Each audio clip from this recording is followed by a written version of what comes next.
আফগানিস্তানের শাসন গোষ্ঠী তালেবানের উপর থেকে সন্ত্রাসী তকমা তুলে নিয়েছে রাশিয়া। 22 বছর পর এই সিদ্ধান্ত নিয়েছে দেশটির সুপ্রিম কোর্ট।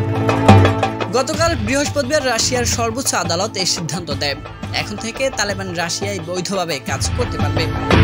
2003 সালে তালেবানকে সন্ত্রাসী সংগঠন হিসেবে তালিকাভুক্ত করেছিল রাশিয়া। এরপর থেকে গোষ্ঠীর সঙ্গে কোনো ধরনের যোগাযোগ রুশ আইনে অপরাধ হিসেবে বিবেচিত হতো।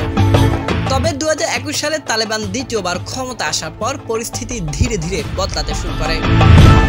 যুক্তরাষ্ট্র ও ন্যাটোর সেনা প্রত্যাহারের পর 2021 সালের আগস্টে ফের আফগানিস্তানের নিয়ন্ত্রণ নেয় তালেবান। এরপর থেকে তালেবান সরকারের সঙ্গে কাজ শুরু করে রাশিয়া। তাদের সঙ্গে সম্পর্ক গড়ে তোলার পক্ষেও অবস্থান নেয় মস্কো।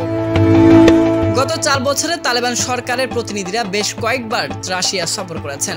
এমনকি গত বছর রুশ প্রেসিডেন্ট ভ্লাদিমির পুতিন বলেন, আফগানিস্তানে যেহেতু তালেবানই ক্ষমতায়, তাই তাদের সঙ্গে সম্পর্ক থাকা জরুরি। চলতি বছরের মে মাসে তালেবানের উপর থেকে নিষেধাজ্ঞা তুলে নিতে প্রস্তাব দেয় রাশিয়ার পররাষ্ট্র ও বিচার মন্ত্রণালয়। এরপর প্রসিকিউটর জেনারেল দপ্তর সেই প্রস্তাব সুপ্রিম কোর্টে জমা দেয়। সর্বোচ্চ আদালত বৃহস্পতিবার এই প্রস্তাব চূড়ান্ত অনুমোদন দেয়।